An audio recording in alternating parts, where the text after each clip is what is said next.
When I got off the plane that afternoon in Reno, I said, "Boy, it's good to be in Nevada." And Dave Camara said, "You can either learn how to say Nevada or you can get back on the plane." I'd come to Reno to explore the possibility of being the founding pastor of a new congregation. As time went on, a few weeks later, I did learn to say Nevada, and we did start a new congregation. When I got there, what I had was a supportive committee from another church, 2.3 acres of land, a $235,000 indebtedness, $1,100 monthly mortgage payment, a declining subsidy, 2 members, and a hunting license. Ken Kinkle showed up a short time later. He had been the one who had written the proposal for the church, and he and I started calling on neighbors in the neighborhood around the church. We had a house on the property which we used for worship and which we lived in. Ken made about 3 or 4 calls to my one, but together we gathered a group of interested and interesting people and developed a viable congregation. Nevada was new territory for me, strange land. And I was remembering that when the Hebrews were captive in Babylon, that one of their plaintive cries was, "How do we sing the song of the Lord in a strange land?" But I know how. First you listen to the stories of the land, and then you learn to tell the story of the gospel. I listened to a lot of stories, and I told a lot of stories. But you can imagine how I felt when one morning I woke up in a cold sweat and realized that if I didn't do something, I was going to run out of stories. So I made a call, and the next morning I got up, put on my tennis shoes, my fatigues, and my sweatshirt, and drove north of Reno for just a few miles to the abandoned airport. It had been the Stead Army base. It was now the control center for the skydiving club. And I spent about 4 hours preparing to do a skydive. Good experience. Had never done anything like this in my life before.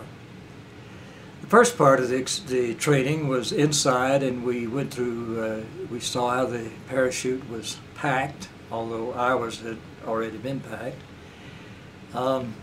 Learned to fit the harness, and probably the main thing that I remember about that was learned how to pull on a strap on either side to turn the parachute. That became very important, as you'll find out. There were only 2 jumpers that day, 2 men who had planned to jump, a 28-year-old, and I was 58. Halfway through the training, we were taken outside to do PLFs, practice landing falls. And we were to jump off a short platform, low platform, and land, flex our knees, lean forward, and do a standing somersault. I had never done anything like this before, but I figured I could do it, of course. And so I watched the instructor, and then when my turn came, I jumped off the little platform, and I landed with my knees flexed, but apparently, well, obviously, I didn't lean forward enough or push off hard enough, and instead of doing a somersault, which was supposed to ease the landing, I did a one-point landing on my shoulder.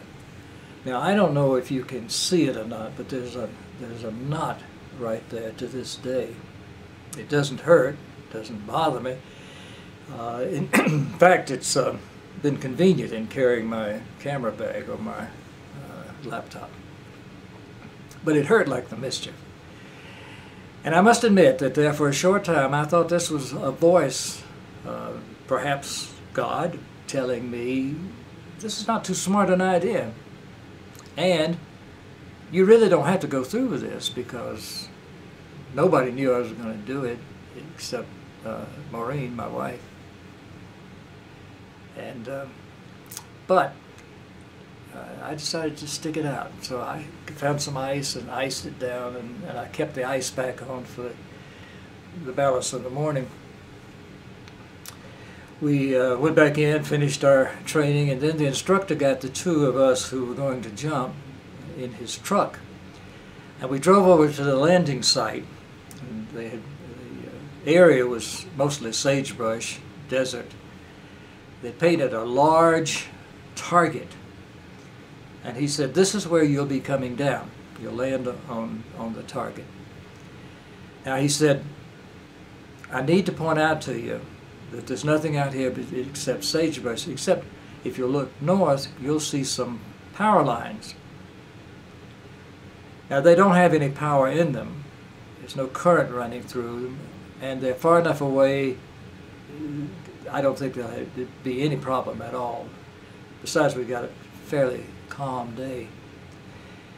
But if you look to the west, you'll see there's some other power lines, and those do have current in them. You shouldn't have any trouble at all with those. They're a little bit closer. And I'm thinking, why is he telling us this? If we shouldn't have any trouble with it, why bring it up?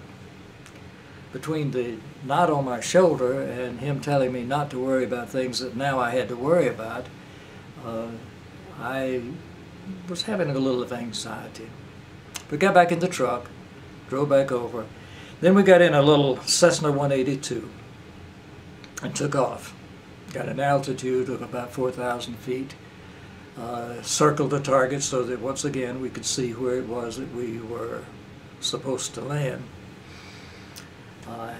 Because I was the oldest, I suppose, I got the dubious honor of going first.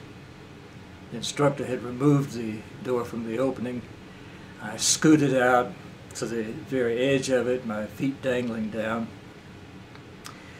And what I had been instructed to do was to take my right foot on the step and push off as I reached up with my left hand and grabbed the wing strut. And then as I completed the turn, grabbed the wing strut also with my right hand, put my left foot on the wheel, and I would be turned facing with the plane with my right leg dangling. And then I would turn and look at the opening to the instructor, and he would give me the signal to push off. And I started the process. I put my right foot on the step. I pushed off, grabbed the wing strut with my left hand, turned, grabbed it also with my right hand, and put my left foot on the wheel. But the pilot had forgotten to lock the wheel. So instead of holding in that kind of a position with my foot on the wheel and the other foot out, and looking at the instructor, all of a sudden I'm dangling. I've lost all my stability, and I'm hanging. And I have never heard, or not heard as the case may be, a more eloquent expression than that of the instructor. He gave me a shrug, showed me the palms of both hands, and I took that to mean, what are you going to do? Crawl back in the plane? And I let go. The next 7 or 8 minutes were phenomenal. Absolute quiet, peaceful, as I floated to earth. I could see the blue waters of a Pyramid Lake over to my left. and the desert terrain, and I've always thought the desert was beautiful, never more so than that day. And then I'm floating down. And as I'm floating down, as I get closer to the ground, I see the target below me. And I realize that while the target is directly below me, I'm not close enough to land. I'm going to miss the target. No big deal. Nothing but sagebrush and those power lines. And I'm heading directly for the ones in the west. I didn't know at that point. The instructor had given me a parachute that was designed to hold a much heavier man, maybe as a consideration, but it had kept me up for one reason or another. So I was missing the target completely. I also didn't know that what was going on the ground is that people who were watching somebody said, "My God, he's going to fry." That didn't help my wife's disposition at all. She was there to drive me home. I did remember how to turn a parachute. I reached up with one hand and grabbed a strap and pulled on it, but I was not strong enough to do much about it. So I put the other hand up. And together I pulled hard on the strap, and it worked. I turned the parachute around, and by this time I'm very few feet off the ground. Close enough that I had forgotten all about a landing fall, a correct landing fall. And I hit stiff-legged, of course. Jammed up my knees. But when I stood up, I took off the harness, and I was thrilled. I had made a parachute jump. Maureen got me in the car, and we headed home, and my shoulder was hurting, and my knees were hurting, so we stopped by an orthopedist who was also a friend, and he examined me, and he said, "Well, about that knot on your shoulder, pain will have subsided. It shouldn't be too much longer, and some future point, if you want to, we can take that knot off. That's cosmetic. That won't affect anything. And your knees, he said, I think they'll be okay if you just soak and take it easy for a while." But he said, "I'm not a psychiatrist. So when it comes to jumping out of an airplane, anything above the neck," he said, "I don't worry. I don't work on." I knew what he was talking about. And got home, soaked in the tub, and while I was soaking, I thought about my daughter. She was a Rhodes Scholar and was at Oxford at the time. And I called her. I think I must have gotten her up at 3 or 4 o'clock in the morning. And I told her, I said, "Mary, I jumped out of a plane today." And then I told her the story, as I've told you. And when I finished, she said, "Oh, Daddy," she said, "I am so proud of you. But you know, you really didn't jump. You just let go." And she was right, of course. Later, years later, we were living in Nebraska, and I told that story of jumping out at the nursing home. And I thought maybe there was something in there that would entertain or have some meaning for older people. When I finished the story, Trudy Adams, who was in her 90s, said to me, "Thank you so much for that."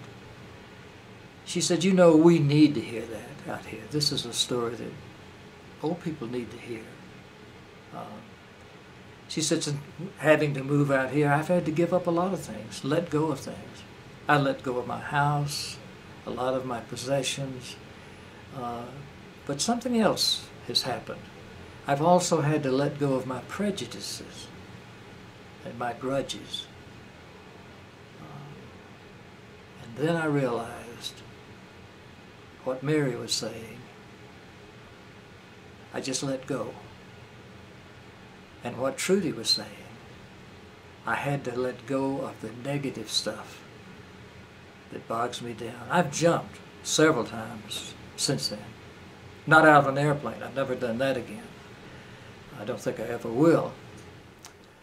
But I've taken risks, and I think that's part of it. But I've also had to learn to let go of a lot of things. I think Kenny Rogers was right. You have to know when to hold them and know when to fold them. I hope as you live your story, you'll learn what you need to hold on to and what you need to let go of.